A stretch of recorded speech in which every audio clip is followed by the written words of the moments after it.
কলকাতার Satyajit Ray film and television ইনস্টিটিউটে প্রদর্শিত মুম্বাই আন্তর্জাতিক চলচ্চিত্র উৎসব শেষ হয়েছে। ন্যাশনাল ফিল্ম ডেভেলপমেন্ট কর্পোরেশনের deputy general manager Balaji Kumaran এই কর্মযজ্ঞে জড়িত প্রত্যেককে ধন্যবাদ জানান। গতকাল এই উৎসবের সমাপ্তি অনুষ্ঠানে শেষ চলচ্চিত্র হিসাবে নীতিশা জৈনের দ্য গোল্ডেন থ্রেড প্রদর্শিত হয়। We have had an amazing Mumbai International Film Festival screening happening in SRFTI Kolkata. SRFTI, not only they have provided us with this amazing venue, they've also helped us in amplification in reaching out to the various schools and colleges here and also to the general public. And various people who have visited here, particularly film enthusiasts, movie makers, public at large, students, they've all been benefited by this.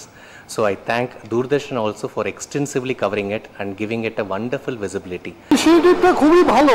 এইবার প্রথম হলো কলকাতায় MIFF, তো হ্যাঁ বেশ ভালো লেগেছে, বেশ ইন্টারেস্টিং লাগলো। ফেস্টিভ্যালে সবকটা ফিল্ম দেখতে পারিনি, তো প্রথম দিন থেকেই আসছি, কয়েকটা ফিল্ম দেখেছি। এই এক্ষুনি লুম, লাইফ ইন লুম বলে একটা ফিল্ম দেখলাম। বেশ অনেকগুলো, একটা ডকুমেন্টারি ফিল্ম, অনেকগুলো রিজনসকে রিপ্রেজেন্ট করা হলো। Film making was pretty impressive actually. The research was very impressive. It was very comprehensively done.